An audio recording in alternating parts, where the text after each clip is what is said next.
चलिए अब बड़ी बहस इस मुद्दे पर हम शुरू करते हैं और आज इस बड़ी बहस में कौन कौन शामिल होगा, एक इंट्रोडक्शन, एक परिचय मैं करा दूं। बीजेपी से हमारे साथ आरती मेहरा इस वक्त जुड़ी हुई हैं। हमारे साथ जस्टिस जसपाल सिंह हैं, पूर्व न्यायाधीश हैं आप दिल्ली हाई कोर्ट से। बहुत बहुत स्वागत आपका। इसके अलावा यूथ अकाली दल के अध्यक्ष मनजिंदर सिंह सिरसा हमारे साथ जुड़ेंगे इस पर बात करने के लिए। 84 के दंगा पीड़ित परिवार से हमारे साथ निर्मल कौर यहां पर स्टूडियो में मौजूद हैं, उनसे भी हम बात करेंगे। कुछ ही देर में पीड़ितों के वकील एच.एस. फुल्का साहब भी हमारे साथ होंगे, उनसे भी हम बात करेंगे। और लंदन से जसबीर सिंह हमारे साथ कुछ ही देर में जुड़ेंगे, जो कि 84 में पुलबंगश दंगे के चश्मदीद हैं। चलिए अब इस चर्चा को शुरू करते हैं। सबसे पहले जस्टिस जसपाल सिंह, मैं आपसे जानना चाहूंगा, 29 साल एक बहुत बड़ा वक्फा होता है, किसी भी इंसाफ के मिलने में एक बहुत बड़ा दरमियान होता है। सवाल ये उठता है कि आज सज्जन साहब तो बरी हो गए, सज्जन साहब को तो राहत मिल गई, लेकिन 84 के जो दंगा पीड़ित हैं उनको कब राहत मिलेगी, उनको कब न्याय मिलेगा? माफ कीजिए, आप बार बार उसे दंगा कह रहे हैं जिसमें 3000 से ज्यादा जिंदा जलाए गए, जहां सैकड़ों करोड़ों की प्रॉपर्टी जो है वो नेस्तो नाबूद कर दी गई। ये जेनोसाइड है, ये दंगा नहीं है। और ये मेंटल एटीट्यूड हमारा अभी तक चल रहा है कि हम उसे इतना लाइटली ले रहे हैं। Government of India, of course हम सब जानते हैं इसे कि कांग्रेस सरकार थी, कांग्रेस ने करवाया, कांग्रेस ही डिफेंड कर रही है। वो जो कमीशन बने गए, एक नहायत ही डिसऑनेस्ट और करप्ट रिपोर्ट सबसे पहले आई एक कमीशन की। उसके बाद नानावती साहब आए, उनसे बहुत उम्मीद थी। इतने वर्ष बीत गए हैं। अब आप देखिए दूसरा जो केस है जिसमें हाई कोर्ट ने फैसला देना था, आज 4 महीने तक फैसला नहीं सुनाया गया। एक छोटे से पॉइंट पर जिसमें 15 मिनट में फैसला लिखवाया जा सकता है, और उसमें आप क्या है साहब, मैं I want to have further clarifications. कुछ समझ नहीं आ रहा कि ये क्या हो रहा है और क्या नहीं हो रहा है। नहीं, शिकायत यहाँ पर जसपाल साहब किससे है? आपको जो कमीशन इस मामले पर बने तमाम, मुझे शिकायत ये है, आपको पुलिस से शिकायत है, आपको सरकारों से शिकायत है, किससे शिकायत है? मुझे शिकायत सबसे ज्यादा तो ये है कि police was hand in glove with the government. Government के कहने पर ना कोई एविडेंस कलेक्ट हुआ, ना FIR रिकॉर्ड्स हुई। जो रिकॉर्ड बना भी वो जाया हो चुका है। और आप देख रहे हैं कि stage were granted by the high court. ये एक नहायत ही अफसोसनाक वाकया है, जहां पर आप किसे कहेंगे कि वो साफ सुथरा है? कोई भी साफ सुथरा नहीं है इसमें। सो शिकायत एक से हो तो की जाए, ये तो एक नहायत ही पुराना सारा ही निजाम जो है वो गंदा हुआ है। चलिए 84 के पीड़ित परिवार से हमारे साथ निर्मल कौर हैं। आज निर्मल कोर्ट में भी मौजूद थी। निर्मल, आज आपसे जानना चाहेंगे फैसला सुनने के बाद क्या कुछ हुआ वहां पर? सर, हमें तो ऐसा लग रहा है कि हमारे साथ 84 फिर से हो गई। 28 साल से उन्हें उम्मीद थी कि हमें इंसाफ मिलेगा, तो ऐसे कुछ सरकार में कोई उम्मीद नजर नहीं आई कि हम इंसाफ दिया जाए, जिसे हम सोचते हमें इंसाफ मिलेगा, हमारी जो दिल की तसल्ली पूरी होगी, जो हमारे जख्म है उनको थोड़ा सा रेत मिलेगी। 1984 में हमारे जो आंखों के सामने परिवार मारा गया, 3 दिन 3 रातें आदमियों को जलाते रहे, मारते रहे, हमारे परिवार को हमारे आंखों के सामने मारा। हमें आज भी ऐसा ही लग रहा है कि सरकार ने जैसे 1984 में हमारे साथ कहा कि आप बैठ जाओ, आपके साथ कुछ नहीं होगा, ऐसे हमें लगा कि सरकार की फिर भी ऐसी चालेगी। तो हमें जैसे 28 साल इंसाफ नहीं मिला, जैसे आज उन्होंने कहा कि आपको इंसाफ मिल सकता है। हमें विश्वास था, एक उम्मीद थी, शायद हमारी मेहनत रंग लाएगी, जो हमारे जख्म में थोड़ा बहुत भरे जाएंगे, जो हमारे परिवार को मारा गया ये देखे। लेकिन ऐसा कुछ नहीं हुआ। हमें तो आज भी ऐसे लग रहा है कि हमारे साथ फिर आज हमारे दोबारा इन्होंने 84 करी है। जी, आरती मेहरा अब हमारे साथ हैं बीजेपी से। आरती मेहरा, अब सबसे बड़ा सवाल यह है कि 29 साल बाद भी अब तक न्याय के लिए वहीं खड़े हैं ये पीड़ित परिवार जहां पर 84 के घटनाक्रम के बाद खड़े हुए थे। ये बहुत दुर्भाग्यपूर्ण है इनके नजरिए से। निर्मल जी बिल्कुल ठीक कह रही हैं। वो ये कह रहे हैं कि ये 84 दोहराया गया, इस बात में बड़ी संवेदनाएं और बड़ी गंभीरता छुपी हुई है। आज देखिए कि पूरी की पूरी सिस्टम जो है वो किस तरह से कोलैप्स किया है कि 6 में से 1 को बरी कर दिया जाता है और 5 को, मतलब जो मेन एक्यूज्ड है, किस तरह से सीबीआई और पुलिस के द्वारा मैनिपुलेट करके ये जो फैसला आया है बड़ा दुर्भाग्यपूर्ण है और बहुत निराशाजनक है। देश भर में अनुराग जी बैठे हुए सिख समुदाय और उनके साथ जुड़े हुए लाखों लाखों हिंदू जो एक भाईचारे के साथ हमेशा हम एक परिवार एक तरह से रहे हैं, सब लोग बहुत दुखी हैं।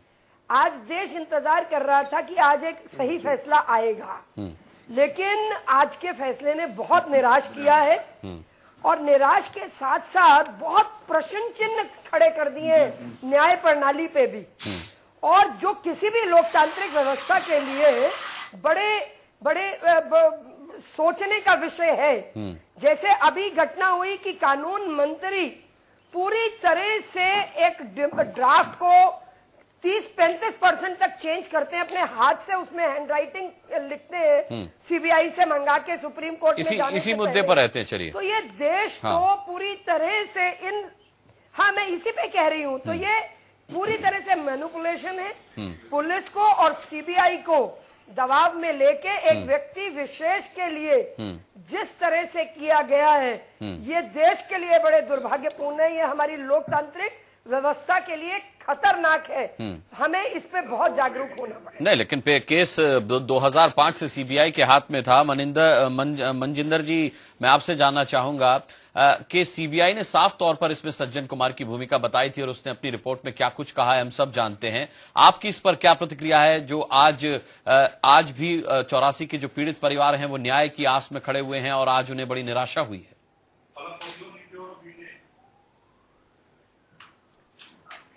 देखिए, एक बात तो आज स्पष्ट रूप से सामने आई है कि इस देश के अंदर जब तक कांग्रेस सत्ता में है, जब तक इस देश की बागडोर कांग्रेस के हाथों में है, 1984 के किसी भी पीड़ित को इंसाफ नहीं मिल सकता, ये तय है। पर आज हमें अफसोस इस चीज का है, क्या हमारे लिए कानून व्यवस्था अलग है? जब गोधरा के अंदर 1000 लोगों का एक दंगा होता है तो मानयोग सुप्रीम कोर्ट को भी याद आ जाता है, एसआईटी भी बन जाती है। क्या 1984 के अंदर जो 5000 लोगों का दिल्ली की राजधानी के अंदर कत्लेआम हुआ, क्या वो सुप्रीम कोर्ट हमें इंसान नहीं मानती? या तो सरकार को कानून पास कर देना चाहिए। नहीं, लेकिन इस पर पास कर दे। इस पर कई आयोग, मनजिंदर जी, इस पर कई आयोग भी बने, सीबीआई ने भी इस पूरे मामले की जांच की और आखिर में कोर्ट ने ही संज्ञान लिया कि इस मामले की सुनवाई रोज हो। बहरहाल मैं इस वक्त रुख करूंगा जसबीर सिंह जी का, जो कि 84 के पुल बंगश दंगों के चश्मीले में आऊंगा आपके पास। मनजिंदर जी, मैं आपके पास आऊंगा, लेकिन एक बात सुनिए आप। हाँ। 1 मिनट, नहीं 1 मिनट के लिए। देखिए, इस केस के अंदर एक आज जो बड़ी बात सामने आई है ना, 2 बजे ये जजमेंट आनी थी। ऐसी बात क्या कहने वाले थे जज साहब जो 2 बजे की बजाय 3 बजे हो गया? एक दूसरी बात, वही विटनेस के कहने पे बाकी लोगों को सजाएं हो रही है, उन्हीं विटनेस। ऐसी बात क्या कहने वाले थे जज साहब जो 2 बजे की बजाय 3 बजे हो गया? एक दूसरी बात, वही विटनेस के कहने पे बाकी लोगों को सजाएं हो रही है, उन्हीं विटनेस के कहने पे जब वो कह रहे हैं कि ये भी इंसान जो है हमारे परिवारों को मारने के लिए हमारे सामने था, इसने हमारे परिवारों का कत्लेआम किया है, लेकिन उसको कोई सजा देने को तैयार नहीं हो रहा। इसलिए आज हमारा बिल्कुल विश्वास टूट गया इस न्यायपालिका से। हमें समझ में आ गया न्यायपालिका पे भी अब हमारा कोई हमें इंसाफ मिलने वाला नहीं। खैर, आपके गुस्से को मैं समझ सकता हूं, लेकिन ये आपकी निजी राय है। न्यायपालिका पर आप टिप्पणी कर रहे हैं या फिर न्यायालय के फैसले पे आप टिप्पणी कर रहे हैं, इससे इंडिया न्यूज इत्तेफाक नहीं रखता, क्योंकि हम नहीं समझते कि न्यायपालिका पर हमें टिप्पणी करनी चाहिए या उसके फैसलों को हमें कटघरे में खड़ा करना चाहिए। जसबीर सिंह जी 84, मैं आऊंगा आपके पास। मनजिंदर जी, मैं आऊंगा, फिर आऊंगा आपके पास। जसबीर सिंह जी, आप चश्मदीद हैं 84 में पुल बंगश में जो कुछ हुआ था उसके। मैं आपसे जानना चाहूंगा उस वक्त पुलिस की क्या भूमिका रही थी जिस वक्त ये सब कुछ हो रहा था, और किस तरह का माहौल आपने उस वक्त देखा था, जो आप बता पाएंगे? देखिए, सबसे पहले तो मैं आपको ये बताना चाहता हूँ कि मैं पुल बंगश गुरुद्वारे का मैं चश्मदीद गवाह नहीं हूँ। अच्छा।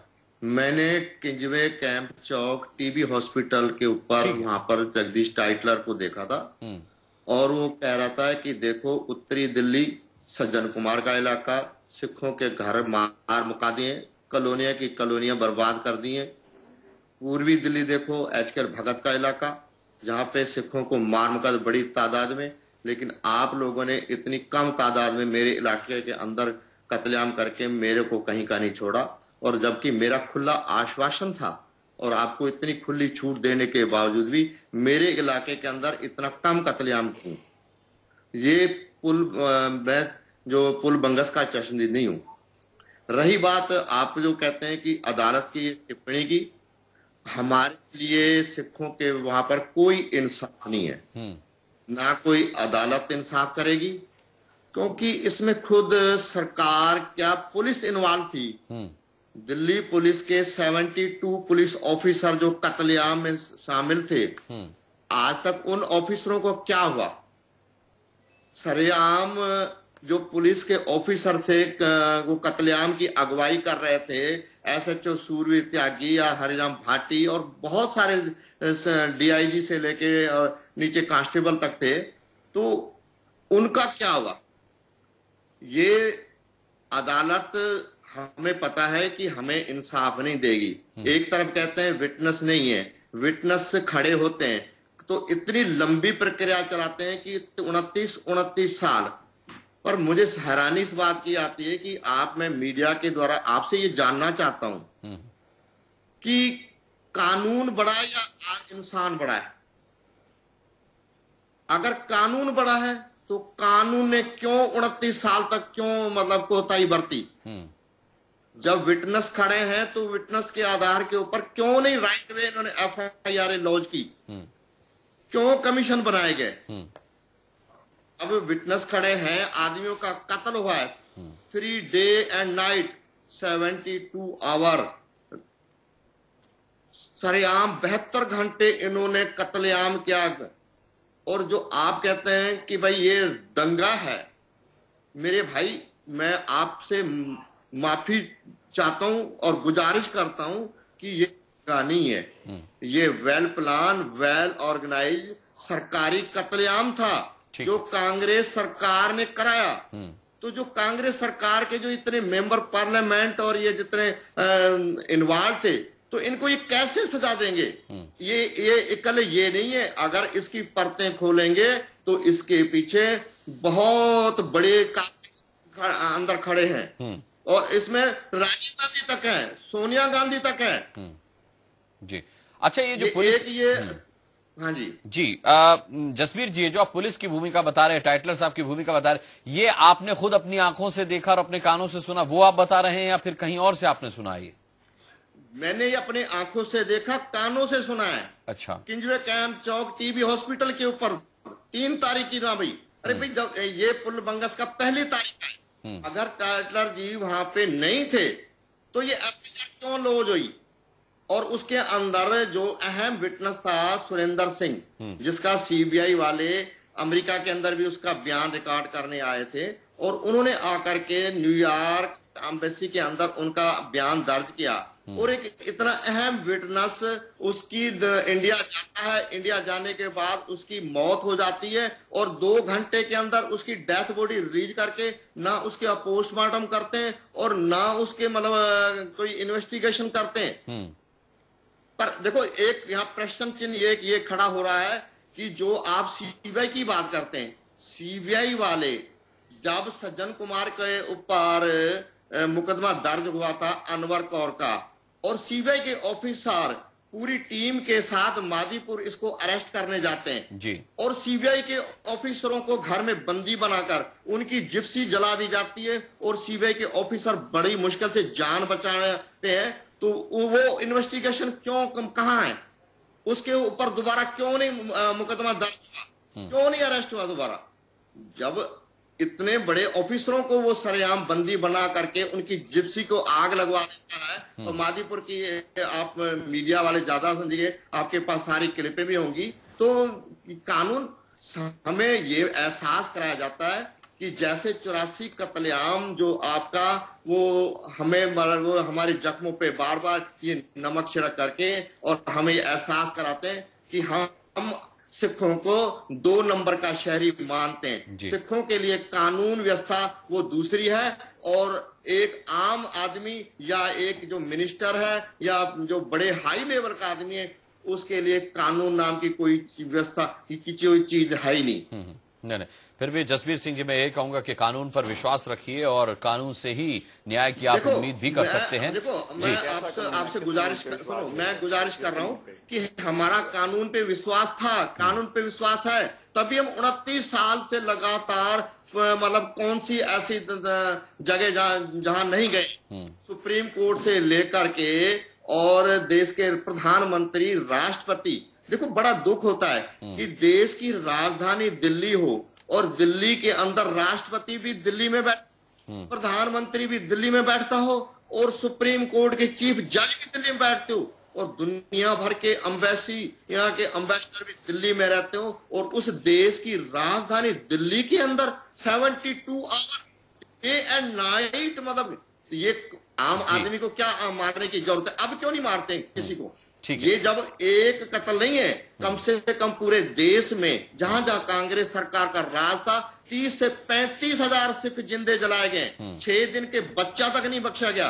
तो ये बताओ कि ये आम आदमी छोटे इनको सजा दे करके ये क्या एहसास कराते हैं? मैं समझ सकता हूं क्योंकि आपने सब कुछ अपनी आंखों से देखा, सब कुछ आपके सामने हुआ और जिस तरीके से आप बता रहे हैं उन भावनाओं को समझा जा सकता है। जसपाल जी कहते हैं कि justice delayed is justice denied, और यही बात हमसे जसबीर सिंह भी कह रहे हैं कि 29 साल तक का इंतजार एक लंबा इंतजार होता है। अगर फिर भी किसी पीड़ित को ये लगे कि उसके साथ न्याय नहीं हुआ तो इस मामले में क्या कहेंगे आप?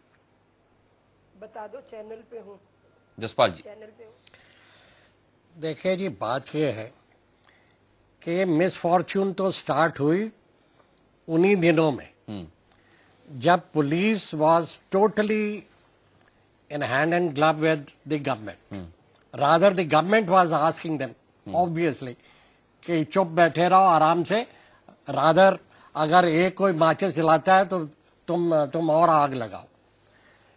मैंने आपसे पहले अर्ज की है, कोई एफआईआर नहीं, कोई इन्वेस्टिगेशन नहीं, कोई रिकॉर्ड नहीं है। तो उस मामले में इतने साल जब बीत जाएंगे तो फिर एविडेंस कहां से रहेगा? अब आई एम वेरी सॉरी, मैं एक थोड़ी सी अलग से बात कर रहा हूं कि आप अदालत को ये ना कहिए कि अदालत ने ये किया है, आप अपील कर दीजिए, लेकिन मिसफॉर्च्यून वहां है जहां पर कि इतने बरस बीत गए और government was sitting over it. आज 3 साल 2010 में चार्ज फ्रेम हुआ सज्जन कुमार के खिलाफ और उसकी रिवीजन पिटीशन 3 बरस हो गए हैं, अभी तक डिसाइड नहीं हुई। ये केसेस 84 के अब 2013 में ये फैसला हो रहा है। ये व्हाट सॉर्ट ऑफ है जस्टिस सिस्टम ये है? पर इसका मतलब ये नहीं है कि कोर्ट्स को हम डिक्राई करें। कोर्ट्स आर फंक्शनिंग, लेकिन जहां जहां कुछ हो सकता है, जैसे मैंने अभी अर्ज किया कि आप 4 महीने बैठे हुए हैं, आप फैसला नहीं सुना रहे और फिर कह रहे हैं मैंने और सुननी है बहस। और जबकि एक small, it's a very insignificant revision petition, और उसमें आप 3 साल लगा दें और 4 महीने फैसले सुनाने में लगा दें, तो इसकी क्या justification? Courts are to be blamed there, not anywhere else. Courts are to decide on the basis of the evidence produce.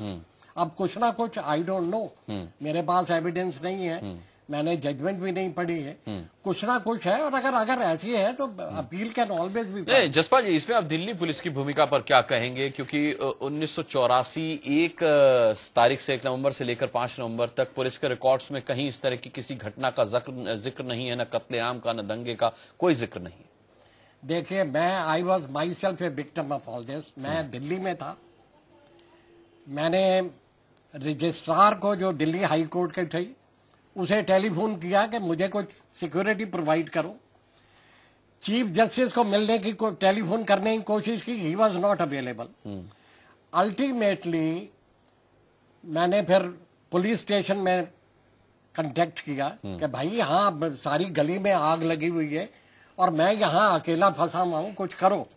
तो कैन यू बिलीव मी कि 1-1.5 घंटे 2 घंटे के बाद एक कांस्टेबल आया, हाथ में लाठी पकड़ी हुई, और ऊंची से कह रहा है क्या प्रॉब्लम है आपको?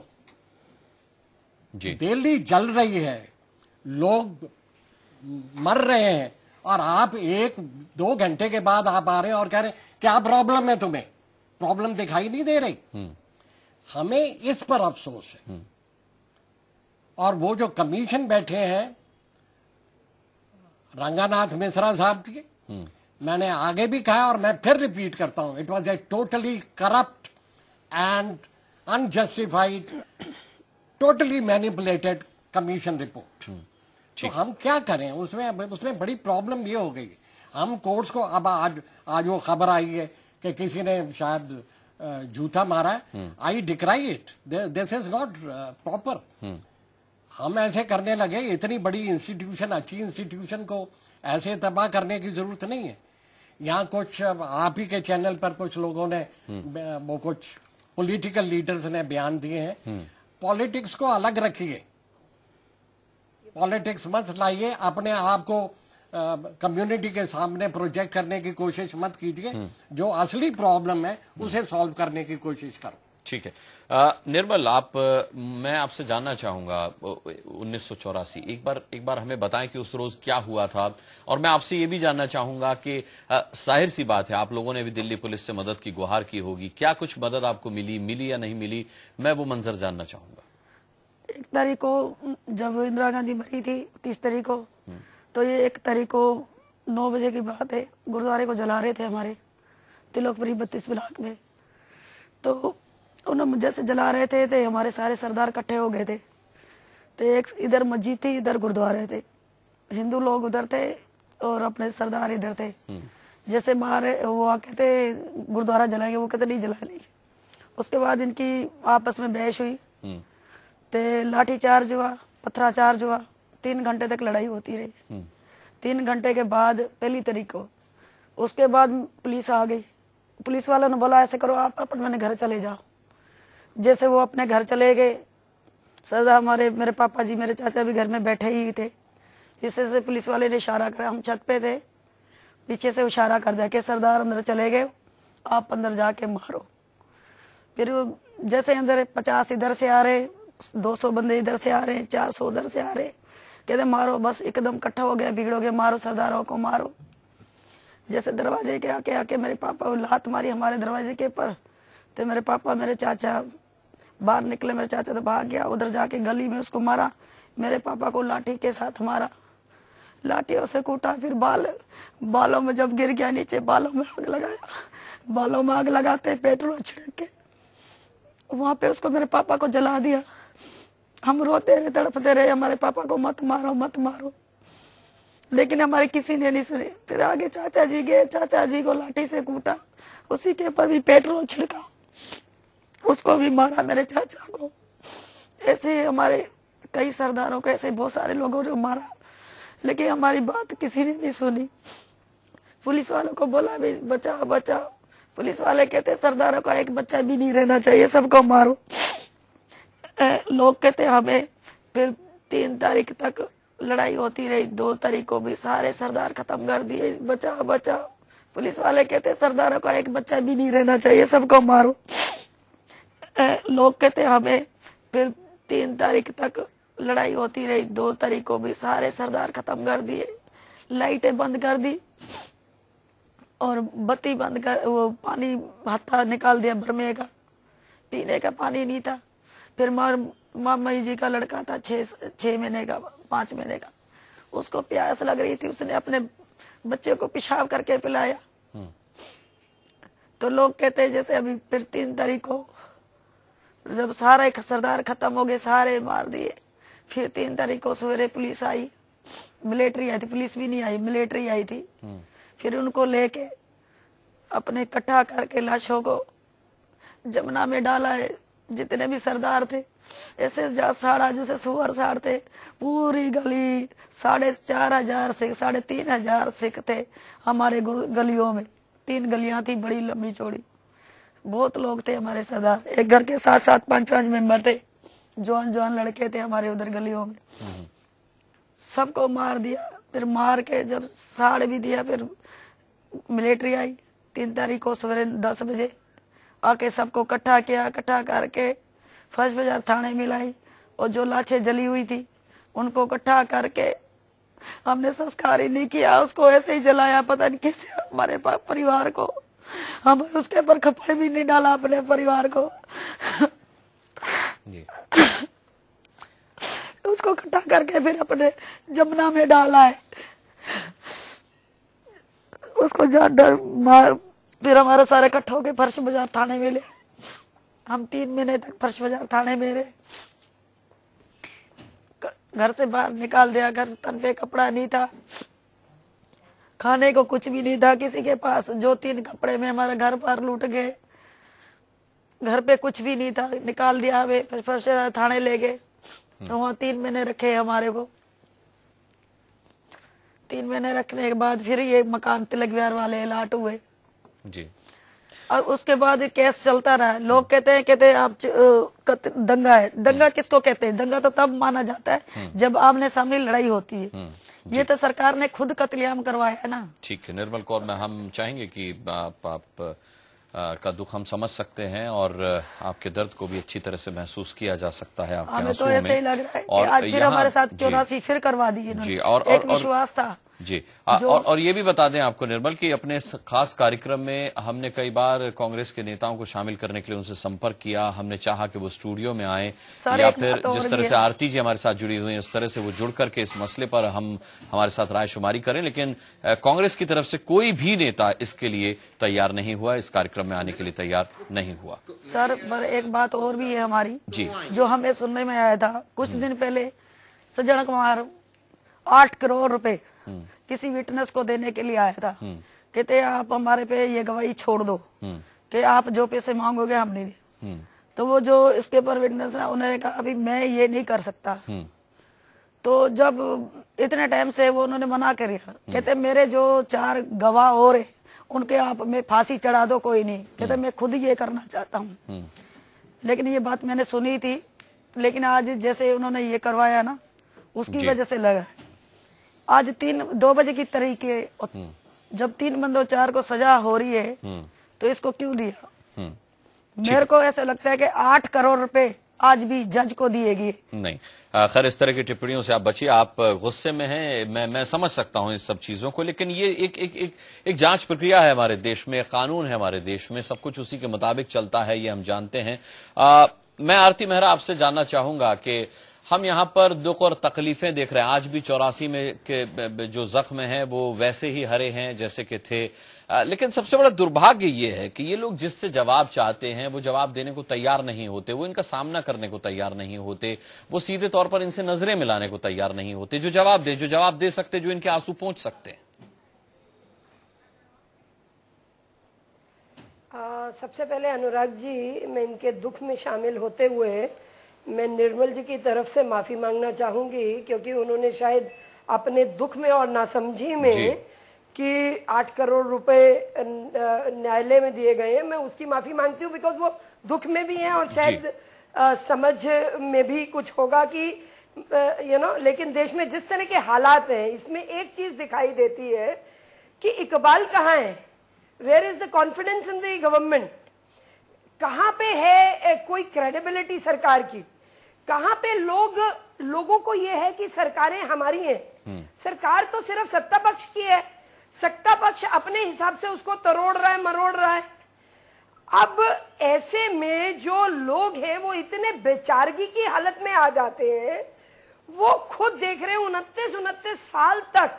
अगर आप देखिए, जब वो अभी बयान कर रही थी तो शायद सब कुछ उनकी आंखों के सामने हजारों बार इन 29 सालों में निकला होगा, लेकिन एक एक बात उन्होंने जो बोली है वो उनके आंसुओं से निकली हुई सच्ची बात है। आज उसमें जो मुख्य आरोपी है उसको छोड़ दिया जाता है, तो ये किस तरह की व्यवस्था है, किस तरह की प्रणाली है? आरती मेहरा, आप किस तरह से जी आरती मेहरा, आप कह रही हैं से अपने मुताबिक से बात पूरी कर लीजिए। जी आप कह रहे हैं कुछ, आप बात पूरी कर लीजिए, फिर मैं आपसे सवाल पूछता हूं। अपने मुताबिक से आप कैसे चीजों को तरोड़ मरोड़ सकते हैं, अपने पक्ष में करा सकते हैं किसी एक व्यक्ति विशेष के लिए जो ताकतवर है, जो सत्ता तक पहुंच है, और कांग्रेस ने तो बार बार दुरुपयोग किया है। मैं आज बड़े अभी एक हमारे पैनलिस्ट जो बहुत सीनियर है, जुडिशरी से रहे हैं, वो ये कह रहे थे कि इसको पॉलिटिकल ना करें। मैं बिल्कुल निवेदन करके कहना चाहती हूँ, बिल्कुल पॉलिटिकल नहीं कर रही। मैं देश की भावनाओं को समझते हुए, मैं एक जागरूक नागरिक होते हुए, और मेरे को ऐसा लगता है कि अंदर से इतनी चिंता होती है, इतना कंसर्न होता है कि ये हमारा देश किस तरफ जा रहा है, आने वाली जनरेशन के लिए हम क्या छोड़ रहे हैं। इतना शत विकसित हो जाएगा तो इकबाल कैसे बचेंगे? तो मुझे ऐसा लगता है कि बहुत जरूरी है सरकारें अपनी जवाबदेही, अपनी जिम्मेदारी को पूरी तरह से समझ के, और जो हमारी व्यवस्था में कानूनी पक्ष है, जुडिशरी सिस्टम जो है, जो इतना इंपॉर्टेंट है, उस पे ऐसे इंस्टीट्यूशंस तो हमारे लिए ऐसे सुदृढ़ खड़े हैं। अगर इनसे भी इकबाल टूटेगा, इनमें भी भ्रम पैदा होगा, तो बहुत मुश्किल की सिचुएशन पैदा होगी, जो बिल्कुल नहीं होनी चाहिए। देश के 121 करोड़ लोग, उनकी आस्थाएं, उनकी भावनाएं जिन तंत्र से जुड़ी हुई हैं, वो जुड़ी रहनी चाहिए, वो और मजबूत होने चाहिए। जी ठीक है। मेरे साथ यहाँ पर जसबीर सिंह जी भी हैं, लंदन से हमारे साथ जुड़े हुए हैं। जसबीर जी, मैंने आपको भी सुना और निर्मल जी को भी हमने सुना, निर्मल कौर को, और आरती जी ने भी खुद कहा कि आप लोग जिस तरीके से 84 की उस दास्तां को बयां कर रहे हैं, ऐसा लग रहा है कि वो जैसे अभी इस वक्त हमारे सामने घटित हो रहा है। लेकिन आपने देखा होगा कि आज आरती जी ने भी कहा कि ठीक है, सज्जन कुमार साहब को बरी कर दिया गया, उन्हें राहत दे दी गई, लेकिन मैं एक बार आपको याद दिलाना चाहूंगा कि उनको बरी करने के पीछे जो न्यायालय का आधार है वो ये है कि गवाहों के, जो इस मामले में गवाह हैं, उनके आपस में बयानात मेल नहीं खाते। बयानात मेल खाते हैं, जिसको इन्होंने बचाना है वहां हर तरह की ये दलील प्ले कर सकते हैं।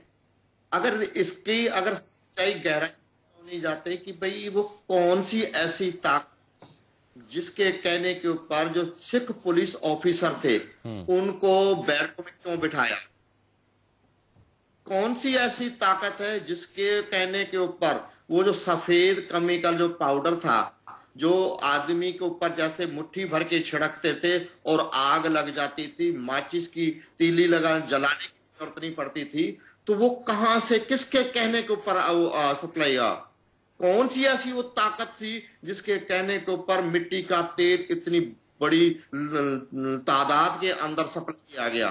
ये बहुत बड़ी मतलब है।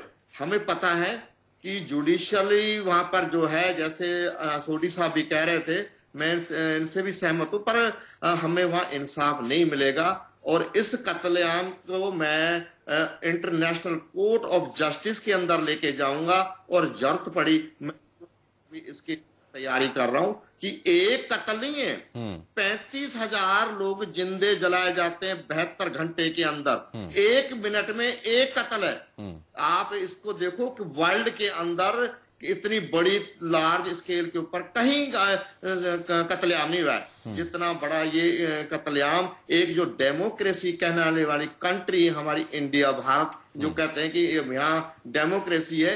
तो ये मैं पूछता हूं कि भाई वो डेमोक्रेसी कहाँ है, कौन सी डेमोक्रेसी है कि एक तरफ विटनेस, अब हमारी उम्र भी लगाओ कितनी है, 5 साल 2 साल 10 साल और हमारी जिंदगी लाओ, हम भी मर जाएंगे जब विटनेस ही नहीं रहेंगे। फिर ये कहां से विटनेस लाएंगे और फिर कहेंगे जी विटनेस है नहीं। अरे भाई विटनेस खड़े हैं, विटनेसों को आप देखो, इनको उनकी सुरक्षा के लिए इनको कदम उठाने चाहिए, लेकिन इन्होंने उन कत्ल करने वाले आदमियों को सुरक्षा दी हुई है। सज्जन कुमार को देखो कितने उसके मतलब 29 सालों के ऊपर उसके घर के बाहर सिक्योरिटी बिठाई है। कौन सा ऐसा कानून कहता है कि जिसने आदमी जिंदे जलवाए हो, कत्ल करवाए हो, बहन बेटियों की इज्जतें लुटवाई हो और उसकी आप सुरक्षा कर रहे हो जी। ये बहुत बड़ा जो एक सोची समझी साजिश के तहत कत्लेआम हुआ है। और इसकी अगर जो परतें खोलेंगे तो इसके अंदर एक नहीं, पता नहीं इनके कितने मेंबर पार्लियामेंट और मिनिस्टर वो इस कत्लेआम में शामिल हैं। और जैसे कि आप देखो कमलनाथ इसके अंदर खुद इन्वॉल्व है और वो हमारे देश की सबसे बड़ी पार्लियामेंट का संसदीय कार्य मंत्री। चले मैं एक बार फिर कहना चाहूंगा कि जसबीर सिंह जी जो कुछ भी बोल रहे हैं वो उनके निजी विचार हैं, वो उनकी निजी राय है और उनके दुख दर्द और तकलीफ को समझा जा सकता है। लेकिन इस न्यायिक प्रक्रिया में अगर कुछ साबित नहीं होता तो मैं भारत सरकार ने सुनो, देखो जो भारत सरकार ने कमीशन बनाए कोई किसी सिख ने तो कमीशन नहीं बनाया था ना, भारत सरकार ने कमीशन बनाए। उन कमीशनों में मैं एफिडेविट फाइल करता आ रहा हूं। तो मुझे बताइए कि भाई 29 सालों तक क्यों हमें मतलब इंतजार कराया गया। जसपाल सिंह आप देखो, सुनो जी, मैं पूछ ले रहा हूं, मैं तरफ देखो कि एक तरफ देवेंद्र भुल्लर है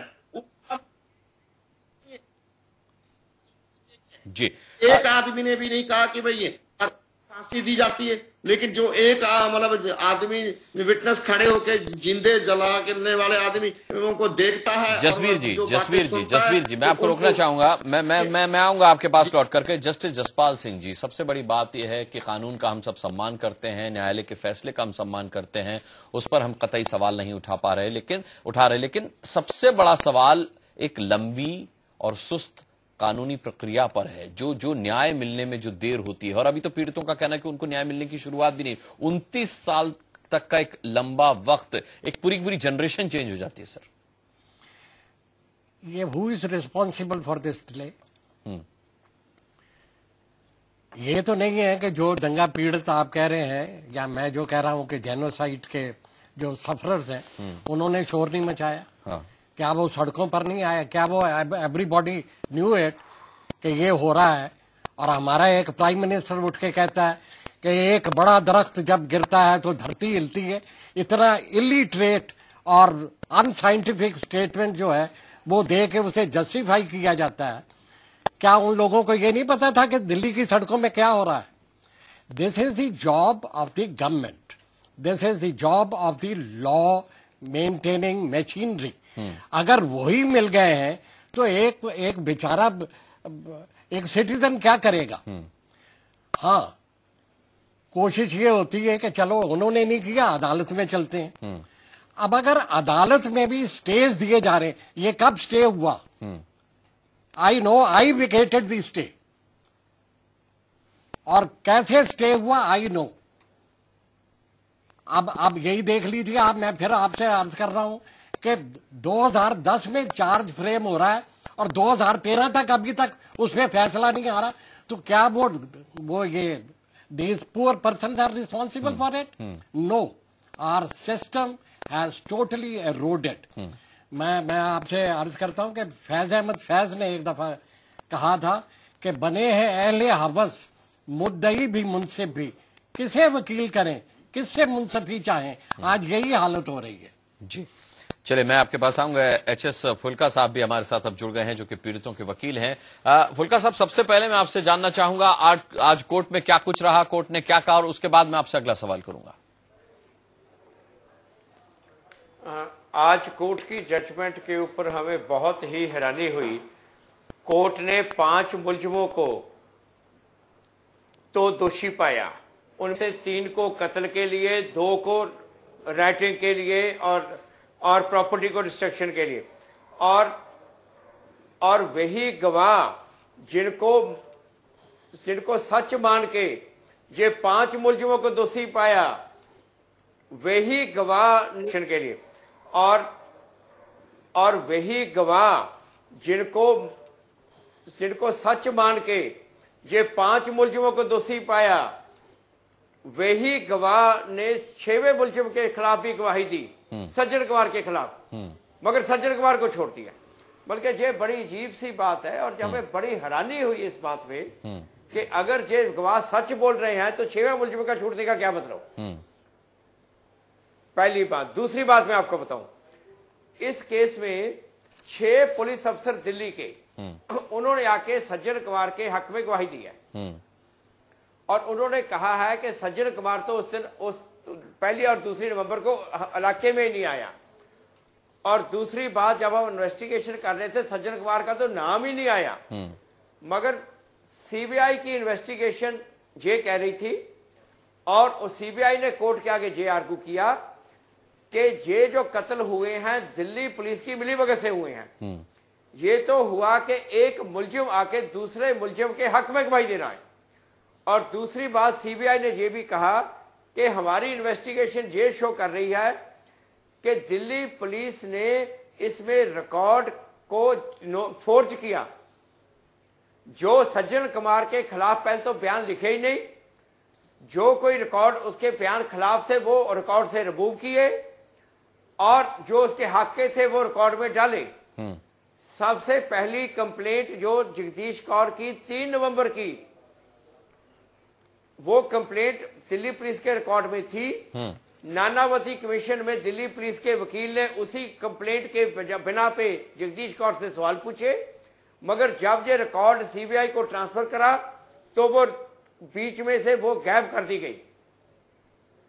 बल्कि ये जो इन्वेस्टिगेशन सीबीआई की है, उसके बावजूद भी अगर ये कोर्ट वही दिल्ली पुलिस की ऑफिसर्स की इन्वेस्टिगेशन का बेनिफिट ये सज्जन कुमार को दे, ये तो बहुत ही अफसोस की बात है। जी, यानी कि मैं फुल्का साहब आपकी बात को इस तरीके से समझूं तो ठीक रहेगा कि सज्जन कुमार के खिलाफ पर्याप्त सबूत ही पेश नहीं किए गए, यानी कि इतने पर्याप्त सबूत नहीं पेश किए गए कि उन्हें दोषी करार दिया जाता। पर्याप्त सबूत दिए, अच्छा। सीबीआई ने दिए, 3 चश्मदीद गवाह थे, मगर ये जो दिल्ली पुलिस का रिकॉर्ड आया, दिल्ली पुलिस के जो अफसर आए जिन्होंने आके गवाहियां दी, उसको बचाने के लिए जो कोर्ट उन पे ऊपर ज्यादा गई, बिना ना के सीबीआई की इन्वेस्टिगेशन के ऊपर।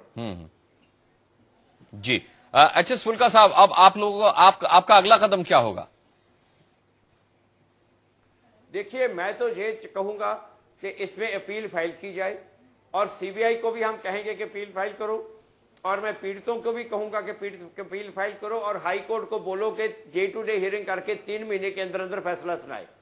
मगर पीड़ित और बहुत मायूस हो चुके हैं, और उनको आगे कोई उम्मीद नहीं दिस रही, और वो अपील फाइल करने के लिए मानते हैं या नहीं मानते, वो अभी देखने वाली बात है।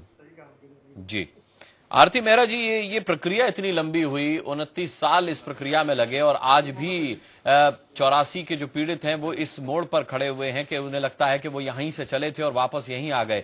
सबसे बड़ा सवाल ये उठता है कि ये एक बहुत बड़ा दुर्भाग्यपूर्ण पहलू है कि उनका अब इस मोड़ पर आकर के न्यायिक प्रक्रिया पर से भरोसा ही उठ रहा है। आप सुन रही होंगी सभी की बातें, यहां तक कि जसपाल जी भी हमारे साथ है, जो कि पूर्व न्यायाधीश रह चुके हैं हाईकोर्ट के। अनुराग जी न्यायाधीश है। अनुराग जी, देखिए, बिल्कुल ठीक है इसमें कि जो पुलिस वाले हैं वो किस तरह से बचाने की कोशिश कर रहे हैं। यहाँ तो पुलिस वाले भी, उस समय के पुलिस वाले भी कोशिश कहाँ करें आरती मेहरा जी? फिर तो ये कहिए कि बचा लिया। बिल्कुल अब यही रास्ता है। फुल्का जी सालों से लगे हुए हैं और फुल्का जी जिस जनून के साथ, जिस सेंसिटिविटी के साथ पूरे इस केस में वो उन्होंने न थकने वाली लड़ाई लड़ी है, और वो एक ऐसे वकील हैं जिन्हें मुझे मालूम है अनुराग जी कि जिन्हें पता नहीं किस किस तरह के लालच और किस किस तरह से बरगलाने की कोशिश की गई है, लेकिन वो अब मानव जाति के लिए और अन्याय के खिलाफ अपनी इस लड़ाई अपने पूरे समुदाय के लिए डट के लड़े हुए। मेरा अभी भी विश्वास है, मुझे ऐसा लगता है जैसे फुल्का जी कह रहे हैं, क्योंकि इंस्टीट्यूशंस जिंदा रहने चाहिए और हमारी तो न्यायिक प्रणाली में बहुत विश्वास है। जैसे फुल्का जी कह रहे हैं कि हाई कोर्ट में इसकी अपील होनी चाहिए और सब लोगों को जहां पे 29 साल लगे और इस बार जवाबदेही तय करके टाइम बाउंड ये होना चाहिए। फुल्का जी का जैसे कहना था कि 3 महीने के अंदर इसका हर रोज सुनवाई करके और इसके पूरे उसमें जाके जो पहले दिन से जितने जो हमारे लंदन से है वो तो कह रहे हैं मैं इंटरनेशनल उसमें जाऊंगा। तो आप देखिए कि अंदर का खून अभी भी बहुत खोल रहा है। उनके लोगों को जिन्होंने अपनी जानें जिनकी गई हैं, जिनके परिवारों के घर के बेटे और पति गए हैं, भाई गए हैं, वो लोग अभी भी, मुझे विश्वास है फुल्का जी, वो सब लोग जरूर वो थक गए होंगे, वो परेशान भी हैं, आज वो हैरान भी हैं, आज वो कहीं से टूटे भी बहुत होंगे, लेकिन उसके बावजूद भी हाई कोर्ट में जाने की अपील का जो आपका निर्णय है, अगर आप आगे बढ़ के उनकी आवाज बन के अब पूरे जुडिशरी सिस्टम के उसमें लेके जाते हैं, मुझे लगता है न्याय की हमें आशा रखनी चाहिए और पुराने पूरे डे टू डे हियरिंग करके इसे टाइम बाउंड पीरियड में पूरा होना चाहिए। हम तो ऐसी मांग भी करेंगे और ऐसी निवेदन भी करते हैं और ऐसा आपके चैनल के माध्यम से पहुंचाना भी चाहते हैं। जो जुडिशरी के सिस्टम के लोग सुन रहे हैं, जो सरकार के आप आला नेता सुन रहे हैं और जो पुलिस के अधिकारी सुन रहे हैं, क्योंकि देखिए पुलिस भी हमारे बीच में से ही है, न्यायालय सिस्टम भी हमारे बीच में से ही है और इसमें जो आने वाली जनरेशन है उनके भ्रम नहीं टूटने चाहिए। सिस्टम, लोकतांत्रिक व्यवस्था के ये जो पिलर्स हैं इन्हें मजबूती से खड़े रहना होगा। जी जसबीर जी, आप कुछ कहना चाह रहे थे? जी, मेरा यही कहना है कि हमारा जुडिशरी के ऊपर विश्वास था तो हम 29 सालों तक लगे हैं और इसकी जो सबसे बड़ी बात है कि सुप्रीम कोर्ट के चीफ जज इसकी अपने अंडर इसकी इन्वेस्टिगेशन करें और इसकी एक टाइम बाउंड सीमा होनी चाहिए और वो जो ऑफिसर इसके अंदर इसमें special investigation team supreme court के चीफ जज की अध्यक्षता में हो और उसकी मतलब डे बाय डे उसकी हेयरिंग हो, तो देखो ये कैसे नहीं इन कातलों को सजा आएगी। और मैं आपके द्वारा सारे ही देशवासियों से मेरी ये अपील है कि आप जरा एक इंसानियत के नाते जरा देखो, सोचो कि कहीं वर्ल्ड के अंदर विडो कॉलोनी नहीं है और सरेआम देश की दिल्ली के अंदर विडो चारों आदमी जिंदे जलाए, बहन की सरेआम। मुझे बताओ कि एक कहीं रेप का केस दर्ज है? 18 साल से लेकर के 40 साल की औरत तक इन्होंने बलात्कार किया है।